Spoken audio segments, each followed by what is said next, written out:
Hello, ACF, and those of you watching from around the world and around the country. My name is Will Davis Jr. Today is Friday, the 12th of June, 2020, and this is your ACF Devotional. I want to talk to you today about seeking the welfare of your city. From Jeremiah chapter 29, verse 7. The context is, a lot of you know Jeremiah 29 is, "Behold, the plans I have for you, declares the Lord, plans to prosper you, not to harm you, give you a future and hope." Great verse.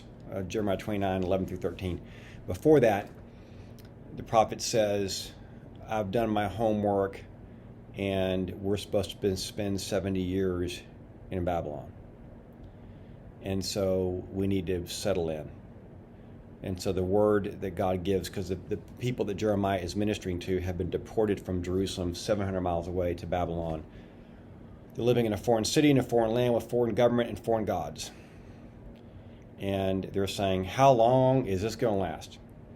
And Jeremiah says it's going to last a while, like a whole generation. And so he says, settle in, build houses, plant gardens, plant vineyards, have children, give your children in marriage, settle in because you're going to be here a while. And then it says in verse 7, but seek the welfare of the city where I have sent you into exile. This is a punishment. You're in exile. Seek the welfare of that city and pray to the Lord on its behalf. For in its welfare, you will find welfare. The people of Israel were in a land they did not want to be in. And they were having to swallow the bitter pill that those plans that God had for them, declares the Lord, to prosper them and give them a future and hope, were 70 years out. They weren't coming today. They were 70 years out. And so they said, he was like, hunker down, be prosperous here. We're going to be here a while. Pray for the welfare of your city. I've been thinking about that as I'm reading headlines from around the country of all the craziness going on and the heartache in our cities and the hostile mindset many of us as Christians have toward those in leadership around us. And we are, in many ways, in exile. We are in a land that is not our own.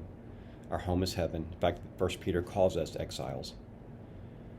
But we don't get to hate, and we don't get to judge, and we don't get to go dark and go underground and not be part of what's going on in culture. We are to seek the welfare of our cities. We're to be engaged. We're to be involved. We're to be civically minded. We're to pay our taxes. We're to support and pray for our leaders. We're to be involved in the electoral process. We're to have a voice where our voices matter. We are to seeking the welfare of our city means we are part of the process of the engagement in the city, the dialogue in the city, the culture of the city, and we are, from the standpoint of following Christ, working to make it better. So that's a great word for us today as I'm reading about the same stuff you are. Let's seek the welfare of our cities. In my case, I live in Austin, Texas. Let me quit shaking my fist at what I may think is bad leadership in Austin and seek the welfare of the city. And maybe seeking the welfare is voting for new leadership or praying for new leadership or working for change or whatever. That's fine. But I can't just gripe and I can't just complain. I can't go underground and pray for heaven. I'm in the city. In fact, I'm an Austin born and raised guy. You guys know that about me. I love this city. And it is my biblical responsibility to seek the welfare of the city for the city's sake. But the promise here says, because as the city goes, I go. If the city has welfare and prosperity, I will too, and my family will too. So can I give you a nudge today to be a Christian who seeks the welfare of your city? A lot of you spend a lot of time praying for the peace of Jerusalem. You probably need to pray for the peace of Dallas and Seattle and Houston and DC and Chicago and New York and Austin too, because they matter. Let's seek the prosperity of our cities. Let's seek the welfare of our cities by being engaged, and by praying, and by working, and by having conversations, by giving and being generous, by being patient, by being quick to forgive, slow to judge, giving people a lot of grace right now because a lot of people are hurting and really tightly wound up. A lot of people are really afraid.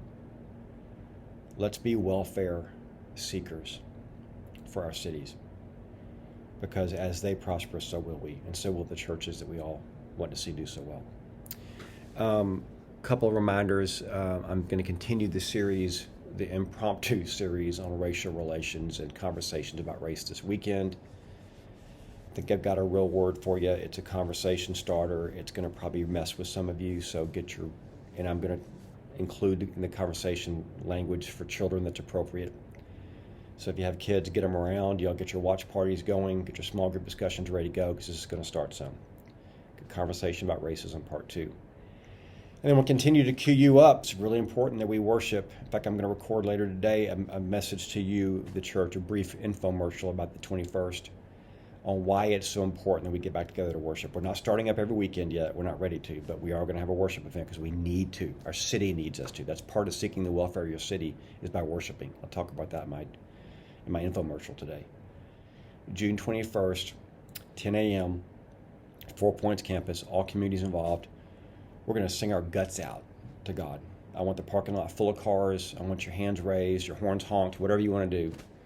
We'll socially distance appropriately, but let's shake the hilltop on the 21st of June with praise to God. More to follow. It's going to be a great weekend. I'll see you soon.